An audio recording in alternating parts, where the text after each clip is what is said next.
ರಾಜ್ಯದಲ್ಲಿ ಅನರ್ಹ ಬಿಪಿಎಲ್ ಕಾರ್ಡ್ಗಳ ರದ್ದು ಕೋಲಾಹಲ ಕಡಿಮೆ ಆಗೋಂಗೆ ಕಾಣಿಸ್ತಾ ಇಲ್ಲ. ಮಾನದಂಡಗಳ ಉಲ್ಲಂಘಿಸಿ ಪಡೆದ ಬಿಪಿಎಲ್ ಕಾರ್ಡ್ ಅನ್ನ ಕ್ಯಾನ್ಸಲ್ ಮಾಡ್ತೀವಿ ಅಂತ ಹೇಳಿದ್ರು. ಈಗ ರಾಯಚೂರಿನಲ್ಲಿ ಬಿಪಿಎಲ್ ಕಾರ್ಡ್ಗಳ ರದ್ದು ಪ್ರಕ್ರಿಯೆ ಏನಿದೆ ಚುರುಕುಗೊಂಡಿದೆ.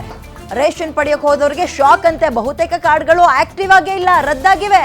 ಇತ್ತ ಕೆಲವರ ಕಾರ್ಡ್ಗಳಲ್ಲಿ ಸದಸ್ಯರ ಸಂಖ್ಯೆ ಕೂಡ ಕಡಿತ ಮಾಡಿದ್ದಾರೆ. ಮಾಹಿತಿ ಕೊಡದೆ ಬಡವರ ಬಿಪಿಎಲ್ ಕಾರ್ಡ್ ರದ್ದು ಮಾಡಿರೋ ಆರೋಪಕ್ಕೆ ಸಂಬಂಧಪಟ್ಟಂತೆ ಪಡಿತರ ಚೀಟಿದಾರರಿಗೆ ಮಾಹಿತಿಯನ್ನೇ ಕೊಟ್ಟಿಲ್ಲ. ಕೆಲವರ ಹೆಸರನ್ನ ಅವ್ರಿಗೆ ಗೊತ್ತಿಲ್ಲದಂಗೆ ತೆಗೆದು ಹಾಕಿದ್ದಾರೆ. ರೇಷನ್ ಪಡೆಯೋಕೆ ಬಂದಾಗ ಪಡಿತರ ಅಂಗಡಿದಾರರ ಜೊತೆಗೆ ಕಿರಿಕಾಗಿದೆ. ಅನರ್ಹರ ಜೊತೆ ಕೆಲ ಅರ್ಹರ ಕಾರ್ಡ್ಗಳು ಕೂಡ ರದ್ದಾಗಿದ್ದಾವೆ. ಇದೀಗ ಬಡವರ ಕಾರ್ಡ್ ರದ್ದಾಗಿದ್ದಕ್ಕೆ ಮತ್ತೆ ಬಿಪಿಎಲ್ ಕಾರ್ಡ್ ಪಡೆಯೋಕೆ ಕೋಲಾಟ.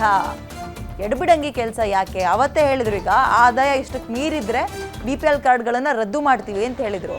ಅರ್ಹರಿಗಿಂತ ಅನರ್ಹರ ಸಂಖ್ಯೆಯು ಜಾಸ್ತಿ ಇತ್ತು. ಓಕೆ, ಅದಕ್ಕೊಂದು ಮಾನದಂಡ ಸೈಂಟಿಫಿಕ್ ಆಗಿ ತೆಗಿಬೇಕಿತ್ತು ತಾನೇ.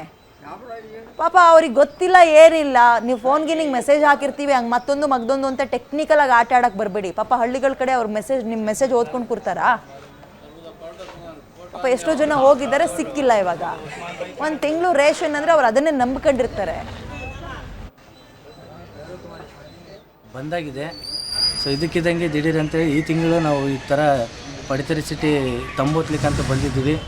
ಬಂದಾಗಿದೆ ಅಂತ ಹೇಳ್ತಾ ಇದ್ದಾರೆ. ಯಾವ ಕಾರಣಕ್ಕೆ ಬಂದಾಗಿದೆ ಅಂತೇಳಿ ಏನು ಹೇಳ್ತಾ ಇಲ್ಲ. ಸೊ ನಾವೇನು ಗೌರ್ಮೆಂಟ್ ನೌಕರಸ್ಥರಲ್ಲ, ದೊಡ್ಡ ಪಗಾರ ತೊಗೊಳ್ಳೋರಂಥವ್ರು ಅಲ್ಲ, ಕಾಂಟ್ರಾಕ್ಟ್ ಬೇಸಲ್ಲಿ ಕೆಲಸ ಮಾಡುವಂಥವ್ರು. ಇದೇ ಥರ ನಮ್ಮಲ್ಲಿ 5-6 ಜನಕ್ಕೆ ಇದೇ ಥರ ಕಟ್ಟಾಗಿದೆ.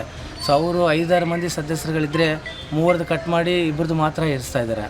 ಸೊ ಅವರು ಕಾಯಿಪಲ್ಲೆ ಮಾರುವಂಥವ್ರು, ಕಸ ಬಳಸೋರು ಇಂಥವರು, ಮತ್ತು ವೃದ್ಧರು, ಕಾಣದೇ ಇರುವಂಥವ್ರು, ಇಂಥವ್ರೆಲ್ಲರೂ ಇದ್ದಾರೆ.